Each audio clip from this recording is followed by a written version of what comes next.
Good morning all of you. आज की जो हमारी क्लास रहेगी वो रहेगी DL8 की साइंस की क्लास, जिसमें आज हम पढ़ने वाले हैं सेंटीमीटर फोर्स। मतलब क्या होता है? अभिकेंद्रीय बल, जिसको हम हिंदी में क्या बोलते हैं? अभिकेंद्रीय बल। तो क्या होता है अभिकेंद्रीय बल? ठीक है, उसके बारे में आज हमें पढ़ना है। तो जब कोई वस्तु किसी वृत्ताकार मार्ग पर चलती है, कोई भी वस्तु हो, यदि वो वृत्ताकार मार्ग पर चल रही है, मतलब गोल गोल मार्ग पर चल रही है, गोल मार्ग पर वृत्त के आकार के मार्ग पर चल रही है, तो उस पर एक बल वृत्त के केंद्र की ओर कार्य करता है। जो वृत्त का केंद्र होगा, जो वृत्त का केंद्र बिंदु होगा, तो उस पर एक बल जो है वो वृत्त के केंद्र बिंदु की ओर कार्य करता है। इस बल को ही हम क्या कहते हैं? अभिकेंद्रीय बल कहते हैं। क्या कहते हैं? अभिकेंद्रीय बल। ठीक है, इस बल को ही अभिकेंद्रीय बल कहते हैं। इस बल के अभाव में वस्तु वृत्ताकार मार्ग पर नहीं चल सकती। यदि उस वस्तु पर केंद्र की ओर से बल ना लगे तो इस बल के अभाव में वो वस्तु वृत्ताकार मार्ग पर जो है वो चल नहीं सकती। यदि कोई m द्रव्यमान का पिंड, मान लीजिए कोई m द्रव्यमान का पिंड है और वो v वेग से r त्रिज्या के वृत्तीय मार्ग पर चल रहा है, तो उस पर कार्यकारी वृत्त के केंद्र की तथा आवश्यक अभिकेंद्रीय बल क्या हो जाएगा? F बराबर mv² r। क्या हो जाएगा? मैं बता देती हूँ लिख के। F बराबर क्या हो जाएगा? F बराबर mv² r। ठीक है, तो वृत्त के केंद्र पे जो वृत्तीय गति होती है उसके केंद्र से क्या लगता है? बल लगता है। यदि ये बल ना लगे तो फिर क्या हो जाएगा? वो वृत्तीय गति जो है वो नहीं हो पाएगी। अर्थात उस बल का लगना बहुत महत्वपूर्ण होता है। किसके लिए? वृत्तीय गति के लिए। और इस बल को ही हम क्या कहते हैं? अभिकेंद्रीय बल जो है वो हम कहते हैं। अभिकेंद्रीय बल कोई नवीन बल नहीं है, बल्कि प्रकृति में पाए जाने वाले घर्षण बल, गुरुत्वीय बल, वैद्युत बल आदि से ही कोई न कोई बल अभिकेंद्रीय बल का कार्य करते हैं। जितने भी बल पाए जाते हैं, मान लीजिए घर्षण बल हो या गुरुत्वीय बल हो या फिर वैद्युत बल हो, आदि में से ही कोई न कोई बल अभिकेंद्रीय बल का कार्य करते हैं। इन बलों में ही कोई ना कोई क्या करता है? अभिकेंद्रीय बल का कार्य जो है वो करता है। ठीक है, नेक्स्ट यदि हम बात करें अभिकेंद्रीय बल का परिणाम तो नियत रहता है। इसका जो परिमाण होता है वो तो नियत रहता है, लेकिन जो बल की दिशा है वो सदैव केंद्र की ओर होने के कारण निरंतर क्या होती है? बदलती रहती है। मतलब इसका जो परिमाण है वो तो निश्चित रहता है, लेकिन इसकी जो दिशा रहती है वो क्या हो जाती है? केंद्र की तरफ उसका झुकाव रहता है, केंद्र की ओर बल लगता है। बल की दिशा में क्या होती है? सदैव निरंतर जो है वो बदलती रहती है। अभिकेंद्रीय बल के दैनिक जीवन में अनेक उदाहरण देखने को मिलते हैं। जब पत्थर के एक टुकड़े को, हम इसके एग्जाम्पल को भी समझ सकते हैं, इसके अनेक उदाहरण जो है हमें अपने दैनिक जीवन में भी देखने को मिलते हैं। यदि जब हम पत्थर के टुकड़े को डोरी के एक सिरे से बांधकर घुमाते हैं, ये प्रैक्टिकल आप सभी ने किया होगा आई थिंक।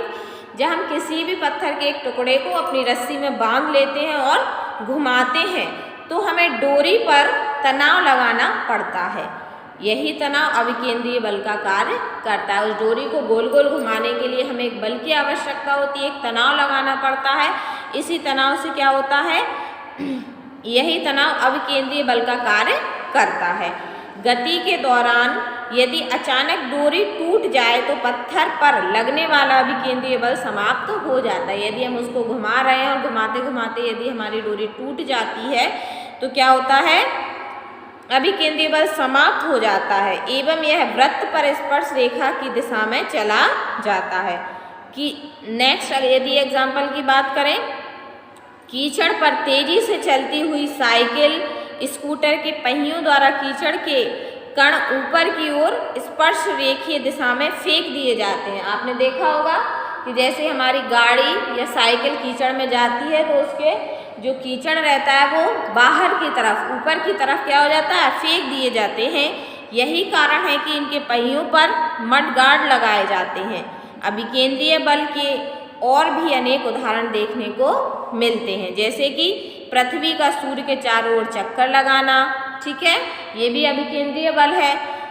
इलेक्ट्रॉन का नाभिक के चारों ओर घूमना, इलेक्ट्रॉन आपने देखे हैं वो अपने जो नाभिक के केंद्र के चारों ओर क्या करते हैं, चक्कर लगाते हैं। चौराहे पर मुड़ते समय साइकिल सवार का झुक जाना, जैसे ही वो मुड़ने को होता है उसकी शरीर भी, उसकी बॉडी भी उसके साथ वो क्या होती है, झुक जाती है। जब कोई कार सड़क के मोड़ पर मुड़ती है तो उसे मुड़ने के लिए अभिकेंद्र बल की आवश्यकता होती है। कार को यह बल उसके टायरों तथा सड़क के मध्य विद्यमान घर्षण बल से मिलता है। जब भी कोई कार किसी चौराहे पर मुड़ रही होती है तो उसको भी एक बल की आवश्यकता होती है, ठीक है, अभिकेंद्र बल की आवश्यकता होती है। और ये बल उसको कहाँ से मिलता है, उसके टायरों से और विद्यमान घर्षण बल से मिलता है। यदि टायर और सड़क के बीच में जो घर्षण बल उपस्थित रहता है उससे उसको क्या, कौन सा बल मिलता है, अभिकेंद्र बल, ठीक है। यदि कार के टायर घिसे हैं या सड़क चिकनी है तो घर्षण बल कम हो जाता है। यदि यह बल इतना कम हो जाए कि कार को मुड़ने के लिए आवश्यक अभिकेंद्र बल प्रदान ना कर सके तो वह मुड़ने के बजाय फिसलने लगती है, ठीक है। तो समझ में आया अभिकेंद्र बल क्या होता है। कोई भी जब वृत्तीय गति करता है तो उसके केंद्र की तरफ एक प्रकार का बल या तनाव लगता है। इसी बल या तनाव को हम क्या कहते हैं, अभिकेंद्रीय बल या फिर सेंट्रीफ्यूज फोर्स कहते हैं, ठीक है।